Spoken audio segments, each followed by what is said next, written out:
In 2008, California rock band Weezer released their third self-titled album, The Red Album. Track 3 of that record is a nostalgic journey down a music-filled memory lane of the upbringing and formative years of frontman Rivers Cuomo in a ballad called Heart Songs. The lyrics culminate in his own experience of turning all of the musical influences of his life into his own opportunity to write, record, and perform music that went on to impact and inspire others. This podcast, similarly, traces the impact of music as it has highlighted and even inspired the life experiences of its guests. My name is Adam Blaylock. Welcome to Heart Songs, the podcast.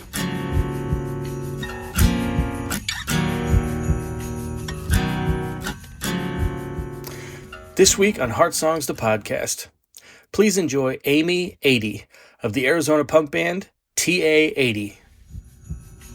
Gordon Lightfoot sang a song about a boat that sank in the lake at the break of the morning. A cat named Steven. Question 1.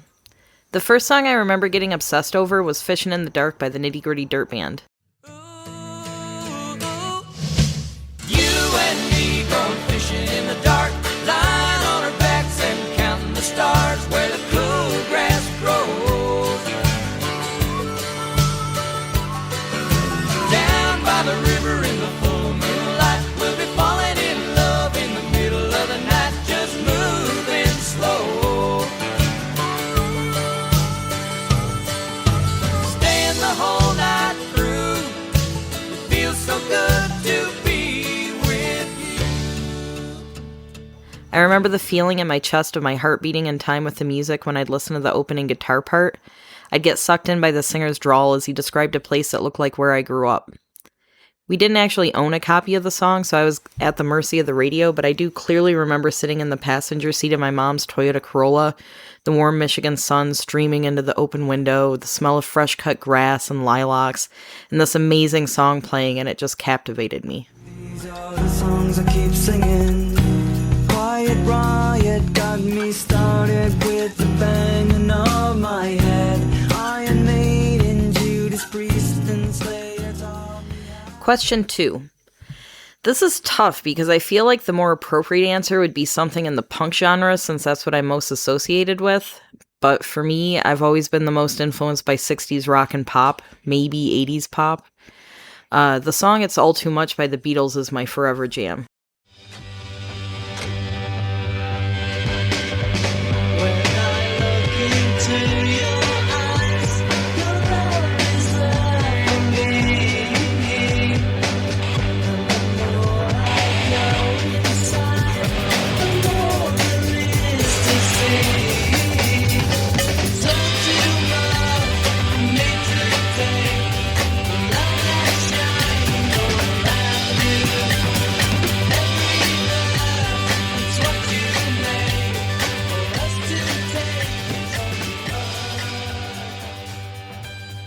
That song has so much going on. I've mostly only listened to it through headphones, which I think is the proper way to hear it.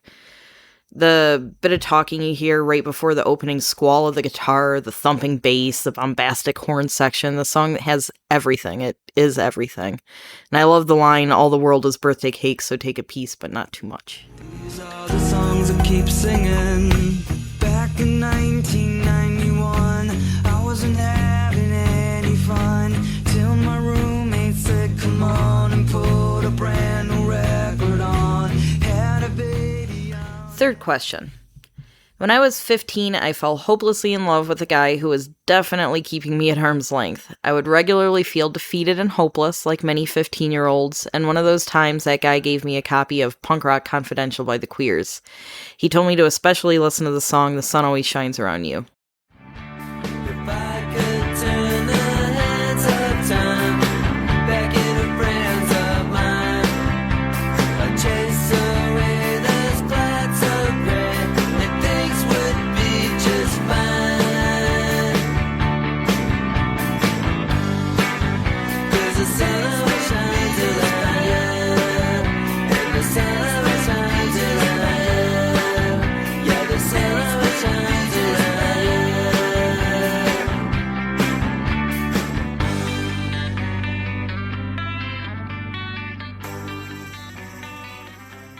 So I did.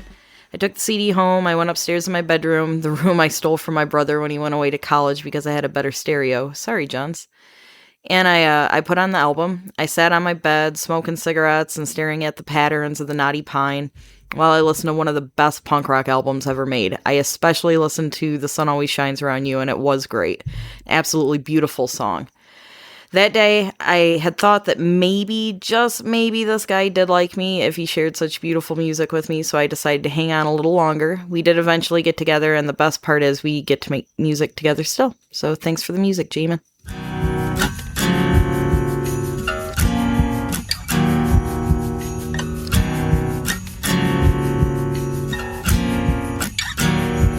Question 4.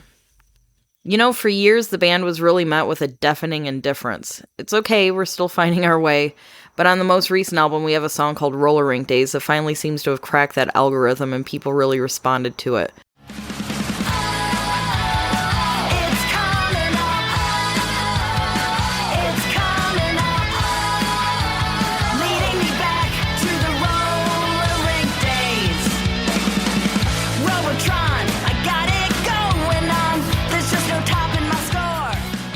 I don't write the lyrics, but I am the one who has to deliver them. My reaction to these lyrics was almost visceral.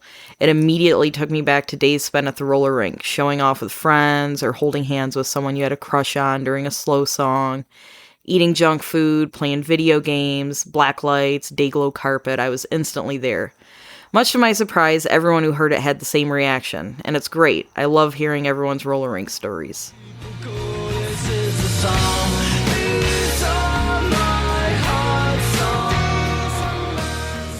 Thank you for joining us for Heart Songs, the podcast.